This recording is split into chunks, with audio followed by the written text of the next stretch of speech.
के टी नहीं है, के टी के डिवाइड में क्या है 2.303, तो यहाँ पे क्या आ जाएगा आप देख लीजिए, के टी 2.303 किसके बराबर आ जाएगा, log A naught divide by a naught minus x, ये आ जाएगा।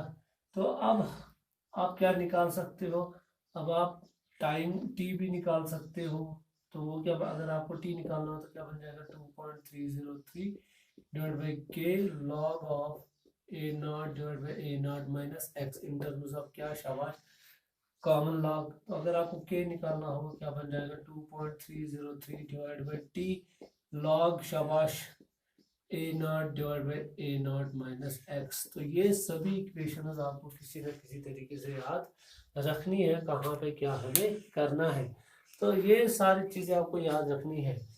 आप देखो बहुत सारी इक्वेशंस आ गई, ये थर्ड इक्वेशन है, तो इसको हम क्या मानेंगे, यहाँ पे मैं और एक चीज़ बताऊंगा, ये फोर्थ इक्वेशन है, सॉरी यहाँ पे ये फोर्थ इक्वेशन है, ये फिफ्थ इक्वेशन है, ये सिक्स्थ इक्वेशन है, ये सेवंथ, और ये वाली नहीं, ये वाली सेवंथ इक्वेशन है, ये क्या बन गई एट्थ, नाइन्थ, 10 इक्वेशन आप कहीं से भी आप इनका वैल्यू निकाल सकते हो और आप एक कैलकुलेट कर सकते हो। अब इसके बाद हम क्या करते हैं, अब हम एक इक्वेशन है जो हमारे पास मौजूद है, उसका हम क्या करेंगे, इनवर्स करेंगे, हम इनवर्स लॉग करेंगे हम इसका, या एंटी लॉग हम करेंगे। और वो इक्वेशन आपको पता है, वो लिन के फॉर्म में हमारे पास अवेलेबल है। वो कौन सी इक्वेशन है, वो ये वाली इक्वेशन है, इक्वेशन 4। इक्वेशन 4 का क्या करेंगे अब हम, शाबाश, इक्वेशन 4 जो है वो किसके बराबर है, आप देख लीजिए यहाँ पे, ये है ln a naught divide by a naught minus x, यही है, इक्वल टू, शाबाश, के टी। ये है इक्वेशन 4। अगर इस इक्वेशन 4 का हम क्या करेंगे, इक्वेशन 4 है, इसका क्या करेंगे, एंटी लॉग। एंटी लॉग जब हम इसका करते हैं, रिवर्स जब हम इसका करते हैं, तो क्या हो जाता है, क्योंकि इस लिन की बेस में ई होता है, तो ये सारा क्या बन जाए, आप देख लीजिएगा, जब इसका इन्वर्स करते हैं तो यहाँ पे खाली क्या बच जाता है, a naught divide by a naught minus x, तो यहाँ पे क्या बन जाता है, ई रेज पावर, तो ई रेज पावर के टी, ये after inversing this equation or antilog of this equation it becomes like this। तो अब सवाल है यहाँ पे, जो पूरा वैल्यू है जब हम इसका देखते हैं तो वो कैसे क्या आता है, वो आपको आप देखना है, वो अच्छी तरीके से ध्यान देना है कि क्या करना है। यहाँ पे आप देखो, अगर मैं यहाँ पे करूँगा ये ऐसे आ जाएगा, ए नॉट को यहाँ ले आऊँगा तो ये क्या बन जाएगा, a naught equal to a naught minus x into e k t, ध्यान दीजिएगा। तो इंटू है ये, तो मैं अगर ऐसे करूँगा ए naught divide by E k T किसके बराबर आ जाएगा, ए नॉट माइनस एक्स। तो आप देख लीजिएगा यहाँ पे ए नॉट माइनस एक्स किसके बराबर आ जाएगा, या ऐसे करेंगे, ये ई रेज पावर के टी, अगर इसको ऊपर ले आ जाएंगे ये क्या बन जाएगा, a naught into e raise power minus k t equal to a naught minus x. तो हम सीधे लिख सकते हैं a naught minus x equal to a naught into e raise power minus k t. तो हम ये भी लिख सकते हैं, क्योंकि ए नॉट माइनस एक्स, यहाँ पे आप देख सकते हो ए नॉट माइनस एक्स, बहुत सारे वैल्यू आ जाएंगे। पहले हम एक्स का वैल्यू यहाँ से निकालेंगे, या ए टी का वैल्यू भी निकाल सकते हैं हम यहाँ पे।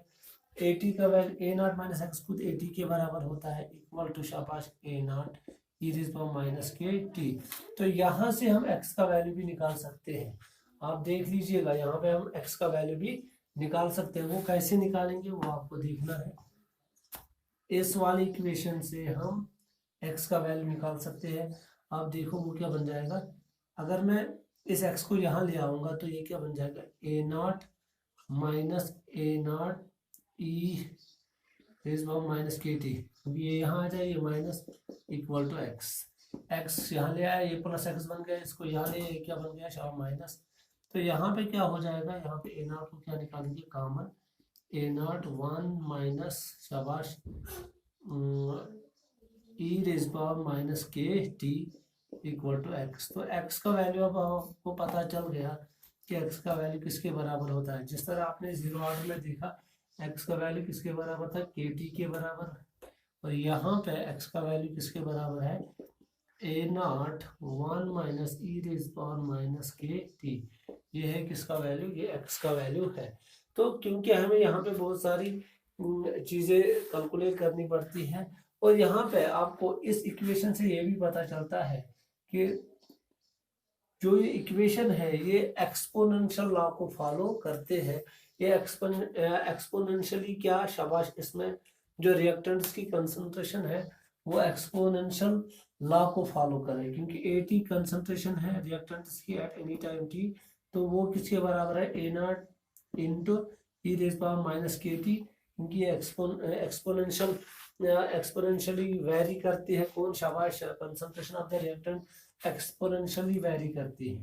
यहाँ पे हम लिखेंगे कंसंट्रेशन ऑफ रिएक्टेंट वेरीज, शाबाश, क्या, एक्सपोनेंशियली, एक्सपोनेंट। तो ये वाली इक्वेशन भी आपको याद रखनी है। सपोज इसका नंबर हम देंगे, शाबाश, 11th नंबर, और इसका नंबर हम देंगे 12th नंबर।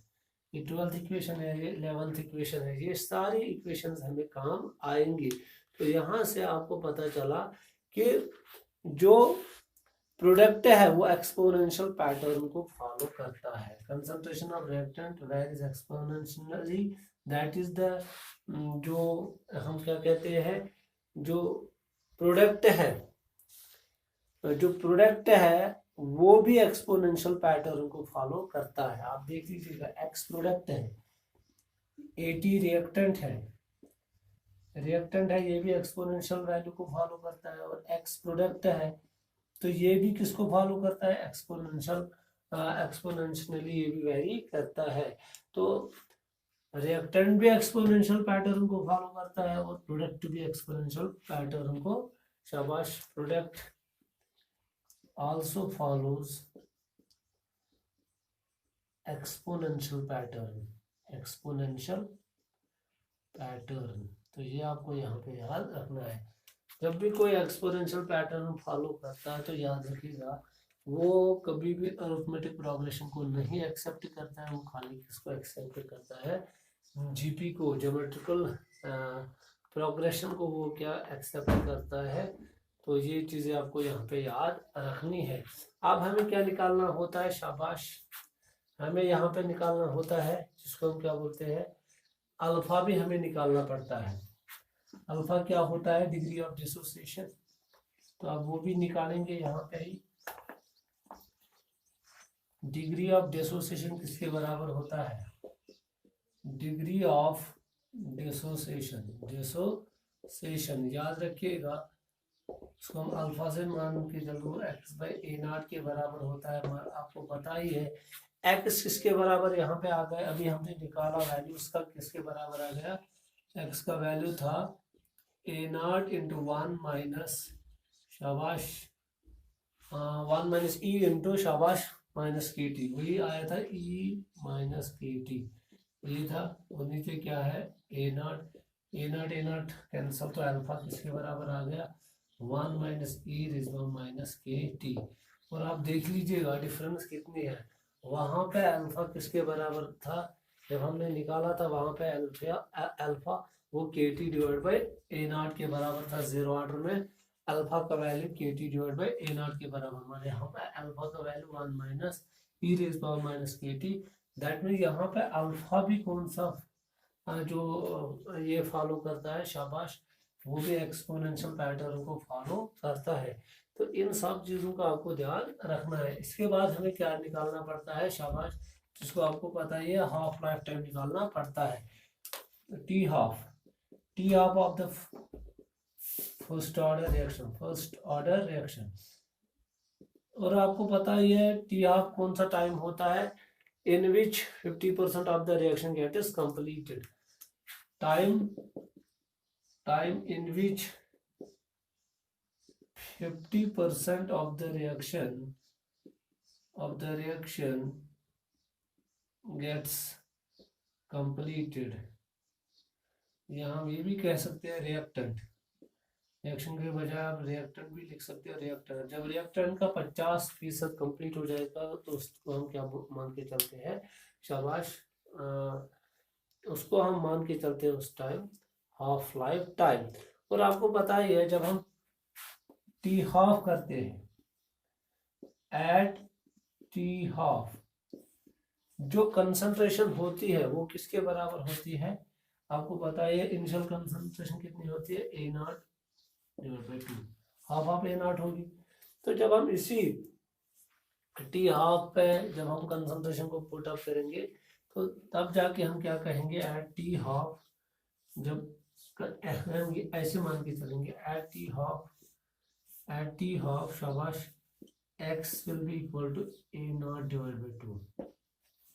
क्योंकि हम क्या बोलते थे, किसी टाइम t पे कितने मोल्स तब्दील होते थे, x। अब टी हाफ पे कितने होगा, x का वैल्यू क्या होगा, a नॉट बाई 2। तो जब हम इसी इक्वेशन को पुट अप करेंगे किसमें, अपनी इक्वेशन में, तो वहां पे क्या बन जाएगा, आपको पता ही है कि k किसके बराबर है, 1 बाई टी, शाबाश।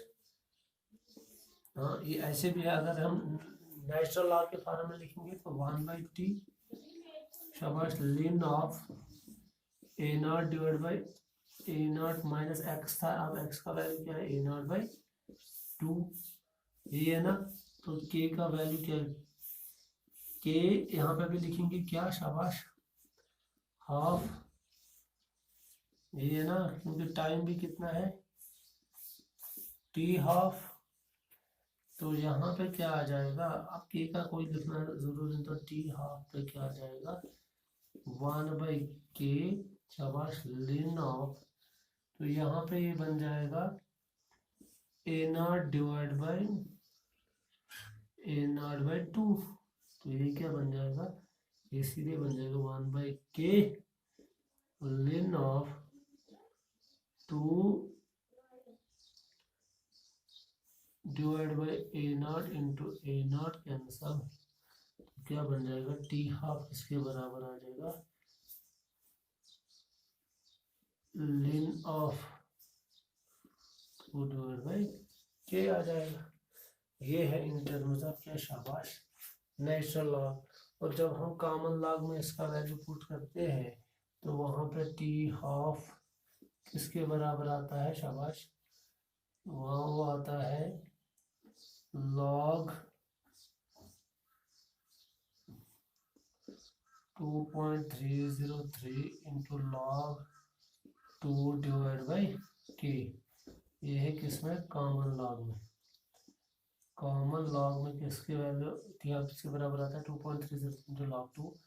तो आपको याद रखना है यहाँ पे value T half equal to 2.303 into log 2 का वैल्यू जो आता है वो समथिंग 0.3010 ऐसा ही कुछ आता है, तो वो आपको याद रखना है।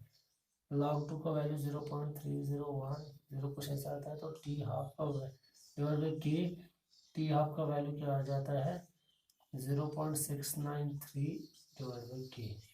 तो ये आपको यहाँ पे याद रखना है।